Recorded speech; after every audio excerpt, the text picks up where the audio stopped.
Hi, everybody. My name is Kiana Randall, and I'm the Team One connector for this assignment, which is called Protect Free Speech on Social Media. So, before I get started, I want to show you guys a real world perspective of free speech on social media around the globe. So, if you look at the first picture on the left, the red, you can see the red and the dark, the brighter red and the darker red show basically countries where social media is not allowed or where it just doesn't exist. So, even though they don't have social media, a lot of the reasons why some of these countries don't have social media and have it banned is in order to suppress the people in their countries from having free speech on social media. And if you look on the one on the right, this is the places where social media is available.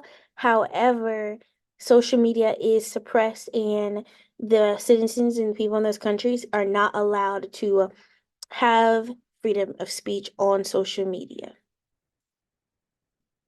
So let's talk about what censorship of free speech on social media looks like. What does it look like to not have protection of free speech on social media? So you can see posts get removed or things that will get you banned or suspended from social media apps by posting about certain things like the Black Lives Matter movement, Israel and Palestine. This is a really big one right now, and I'm going to deep dive into that one later. Presidential elections, COVID, speaking against and or in support of certain politicians, sharing certain memes, using slang, even your religious views, and speaking against or advocating for certain things. So the things that I kind of just skimmed through, those things can literally get users banned or suspended from social media apps from simply just speaking on their opinion or expressing free speech about these things. If you look at this picture, this clip art image where there's a man behind the phone and the phone is in his face and the hand is turning it on mute, I feel like that picture was a great representation of what censorship on social media looks like. So let's talk about Palestine being censored because right now, outside of a presidential election, Palestine being censored on social media is one of the biggest examples of not protecting free speech on social media. So Israel and Palestine are at war, and Palestinians who are suffering or those who support Palestinians are being censored and even deleted on social media. Social media is the Palestinians' only outlet that they have to show what's going on with them and to show the media what's happening and to speak out against what's happening with them is their social media apps. That's the only platform that they have. However, big tech apps like Instagram, Twitter, and Facebook and even TikTok are deleting Palestinian content creators and Palestinians from the apps and not allowing them to access free speech and to speak out about what's going on against them. So, therefore, they are not being protected under free speech. Next, we're going to talk about Trump and his censorship. This could be easily debated as he was deleted for safety. However, free speech is free speech in the context of this project. So, as of January in 2021, Donald Trump was banned from all social media sites after the Capitol attack. Trump actually sued three big tech apps, Instagram, Facebook, and Twitter, because he believed that his right of free speech was violated. However, the First Amendment does not apply to social media because social media is a private entity. And that's very important to note because the reason this is such a heavily debated topic is because the First Amendment only applies to censorship from the government. However, it does not apply from censorship by big tech owners because it is a private entity.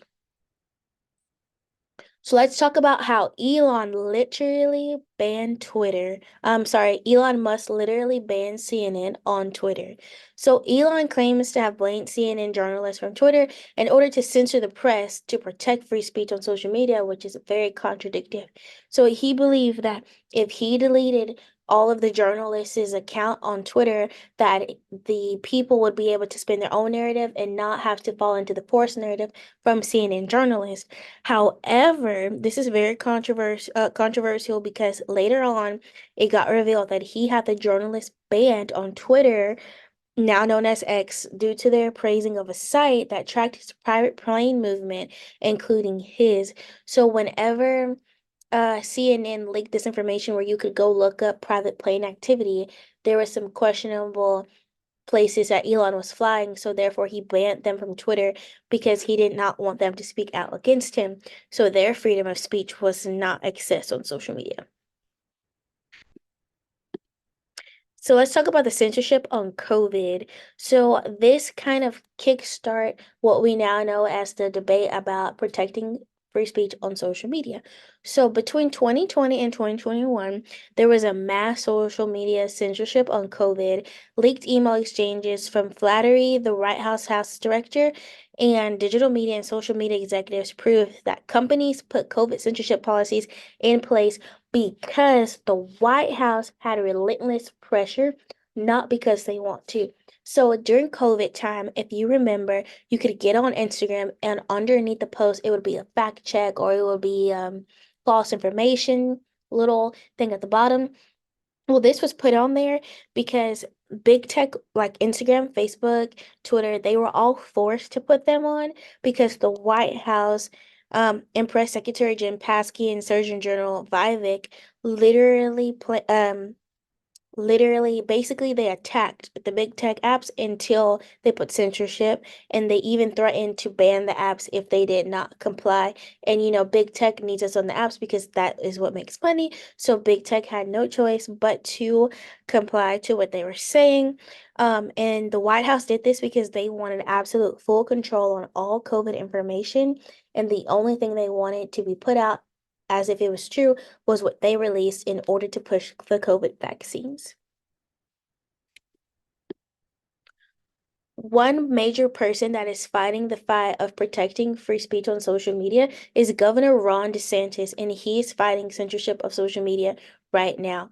So, Florida Governor Ron DeSantis fights to protect free speech on social media for Floridians by signing Senate Bill 72. So, Bill 72 states Floridians will have the right to sue if they are unlawfully censored on social media. Under this law, big tech is prohibited from deplatforming Florida's political candidates, and if this is violated, the social media apps will receive a 250K fine per day. So, this is really major role being played in Florida for Governor Ron DeSantis because during his last governor run, he got deplatformed on social media, which caused a big stir because he was accessing his free speech and he was not allowed to practice free speech on social media. So that played a pivotal role for him to create this law, um, because he knew he was about to run for president and he wanted to make sure that him and other political people would be able to have free speech in his state. Following suit of Governor Ron DeSantis, our governor, Greg Abbott, releases Texas House Bill 20. So Texas House Bill 20 was established, and the law prohibits social media platforms from censoring on the basis of user viewpoint, user expression, or the ability of a user to receive the expression of others, or on the basis of a user's geographic location in Texas. So, under this law, meaning no one can be censored basically based on sexual orientation, their race, their identity, or where they live. So, this was a pretty big role because just bringing you back to the Palestinian example, they were banned on social media due to where they are and who they were and where they were living. Also, underneath this law, the removal and labeling of posts with warning and disclaimers have been removed. If you come across a post and it has a warning or label or fact check in the state of Texas, it is no longer legal because it falls under Texas House Bill 20. So let's talk about that one app that actually protects free speech because there is an app that is completely unfiltered, it's uncensored, and even a little unhinged. It's called Parler. So Parler was created as a free speech platform, and its founders have proclaimed that the service engages in a minimal moderation and they will not fact check posts. They have said that they will allow posts that have been removed or flagged as misinformation on other social media networks such as Twitter, Instagram, TikTok, Snapchat, Facebook. So basically, anything can go onto Parler. There's not really any guidelines. This can be both good and bad. However, there is no such thing as good or bad to free speech because free speech is free speech. So, free speech being protected on social media is a really heavily debated topic. Some believe that we should have free speech on social media, and some believe that we should have censorship. So, I'm very curious to see what you guys think. So, let's connect some dots before we end. So, question one: how long has social media censorship been a battle? Social media and the right to protect freedom of speech has surfaced as a large battle as of mid 2020 during the outbreak of COVID. So since literally 2020, we have been in the midst of a huge battle between should free speech be protected on social media or should it not be? So question number two, what is the harm that social media apps are even causing by censoring free speech? A lot of people will see censorship of free speech on social media and not think that it's really causing harm. However, due to the censorship, we the people, we're being oppressed by not being allowed to express freedom of speech on social media. This causes harm because false information can be spread or accurate information can be withheld, causing hysteria. So a lot of times the issue is not necessarily the bad that's what's put out with free speech, it's what's not put out with free speech that we're not able to know about. So information being withheld can create a lot of problems. So I'm very curious after hearing all of my real world examples and connecting protecting free speech on social media and showing you some issues that have arisen from not being allowed to have free speech on social media. I'm curious to know what side are you guys on? Are you on the side of censorship or are you on the side of protection? I would love to hear and see you guys' responses. Please comment below and let me know what are your thoughts.